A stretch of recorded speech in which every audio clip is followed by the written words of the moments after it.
भारत दुनिया की तेजी से बढ़ती हुई मेजर इकॉनमी है जो आने वाले समय में थर्ड लार्जेस्ट इकॉनमी बनने वाला है। एक समय था जब अमेरिका ने भारत को भिखारियों का देश कह दिया था। हालांकि हमने कभी किसी डेवलप्ड इकॉनमी से कुछ मांगा नहीं है। आज जो ये कंट्री खुद को डेवलप्ड एडवांस समझ रही हैं। एक समय था जब ये लोग डार्क एजेस ऑफ यूरोप में रह रहे थे और यूएसए और कनाडा भी इसमें इंक्लूडेड हैं क्योंकि ये एथनिकली जो है यूरोपियन ही है जो फोर्सफुली कनाडा और यूएसए में घुस गए और वहाँ पे कब्जा कर लिया। अगर कुछ समय पहले जाएंगे तो 16 से 17 सेंचुरी तक ये लोग काफ़ी गरीब थे। आज टेक्नोलॉजिकल इनोवेशन के साथ डेवलप्ड इकोनॉमी बने हुए हैं। काफ़ी अच्छी बात है इन लोगों ने टेक्नोलॉजिकल इनोवेशन किया।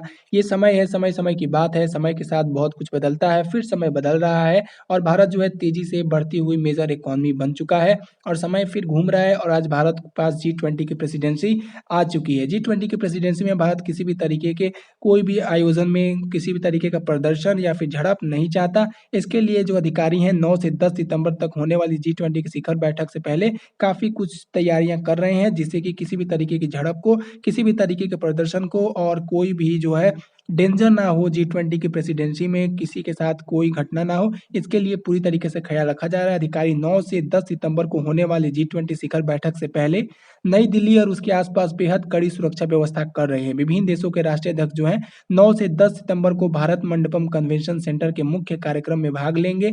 अमेरिकी राष्ट्रपति उससे पहले ही बाइडेन जो है 7 सितंबर से दिल्ली की अपनी आधिकारिक यात्रा जो है शुरू करने वाले हैं। मेहमान जो हैं कथित तौर पे दिल्ली के national gallery for modern art और भारतीय कृषि अनुसंधान संस्थान का भी दौरा करेंगे। अधिकारी आयोजन के लिए सैन्य, अर्धसैनिक और पुलिस बल तैनात करेंगे। बढ़े हुए सुरक्षा उपाय और यातायात प्रतिबंधित कार्यक्रमों स्थलों, इंदिरा गांधी अंतर्राष्ट्रीय हवाई अड्डे और होटल और प्रतिनिधियों द्वारा उपयोग किए जाने वाले मार्गों को प्रभावित करेंगे। विदेशी प्रतिमंडल जो है गुरुग्राम और नोएडा के होटलों में भी ये रुकेगा और इंदौर और जयपुर के क्षेत्रीय हवाई अड्डे का भी उपयोग कर सकता है। जबकि सितंबर जो है 7 तारीख को हिंदी त्योहार है उसके लिए छुट्टी है, लेकिन उसको छुट्टी को और बढ़ा दिया गया 3 दिन के लिए 10 सितंबर तक की छुट्टी कर दी गई है। वाणिज्यिक प्रतिष्ठान, सार्वजनिक और निजी कार्यस्थलों और बैंक और शैक्षिक स्थानें बंद रहेंगे। कार्यालयों और स्कूलों के अतिरिक्त छुट्टियां जो है दौरान जो है दूर संचार उपायों का प्रयोग करने की अनुमति दी जा सकती है। सड़कों के बंद होने, यातायात में बदलाव और सार्वजनिक बसों के मार्ग में परिवर्तन जैसे यातायात प्रतिबंधों का सबसे अधिक असर जो देखने को मिलेगा वो हमें देखने को मिलेगा जो सलीमगढ़ है, बाईपास है, महात्मा गांधी मार्ग है, भैरो और सरदार पटेल मार्ग के साथ साथ गुड़गांव मथुरा सड़कों पर भी असर देखने को मिल सकता है। ज्ञात आतंकवादी समूह जो हैं और मुख्यतः इस्लामवादी और अलगाववादी ये जो है भारत में काफी सक्रिय हैं। हालांकि अधिकारियों ने इस आयोजन के लिए किसी विशेष खतरे का प्रचार नहीं किया है।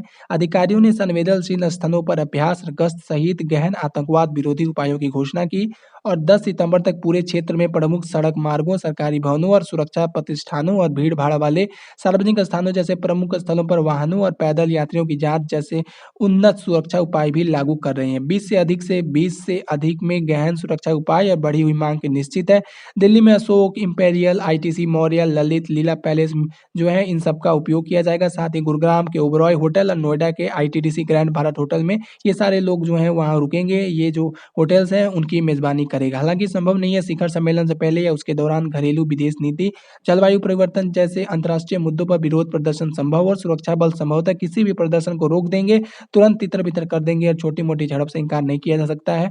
और यदि आप भाग इसमें नहीं ले रहे हैं तो सुरक्षा एहतियात के तौर पर कार्यक्रम स्थलों से बचें, रैली स्थानों और संभावित आतंकवादी लक्ष्यों के संपर्क को सीमित करें। परिवहन के लिए अतिरिक्त समय समय की अनुमति दें जिसे 7 से 10 सितंबर की डीआईएल से आना-जाना भी इसमें शामिल है। उचित पहचान दस्तावेज प्रस्तुत करें और अधिकारियों द्वारा जांच के लिए रोके जाने पर सहयोगात्मक बने रहें। एहतियात के तौर पर सभी प्रदर्शनों से बचें। यदि आसपास कोई हिंसा भड़कती है तो तुरंत क्षेत्र को छोड़ दें और किसी सुरक्षित गैर सरकारी भवनों में शरण लें।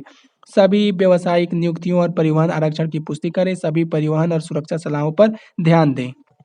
इस बार भारत नहीं चाहता है कि किसी तरीके का कोई प्रदर्शन कर सके, इसके लिए पूरी तैयारी की गई है। लेकिन कोई अब किसी को इनकार नहीं किया जा सकता, कोई कुछ कर सकता है, लेकिन करने की गुंजाइश जो है काफ़ी कम है क्योंकि पूरी तरीके से कड़े इंतजाम किए गए हैं। हर चीज़ चप्पे-चप्पे पर नज़र रखी जा रही है। लेकिन दोस्तों ये जो आज अमेरिका यहाँ आ रहा है जी-20 की प्रेसिडेंसी में और भारत के लिए रेड कारपेट बिछा रहा है, ये ऐसा क्यों कर रहा है? ऐसा इसलिए कर रहा है क्योंकि आने वाले समय में भारत जो है थर्ड लार्जेस्ट इकोनॉमी बनेगा, फिर सेकेंड और फर्स्ट बनने की भी कैपेसिटी रखता है। ऐसा नहीं है कि सिर्फ थर्ड आकर के हम रुक जाएंगे, फर्स्ट जाने की भी कैपेसिटी है। तो इसलिए आज रेड कारपेट बिछा रहे हैं, समय समय का खेल है।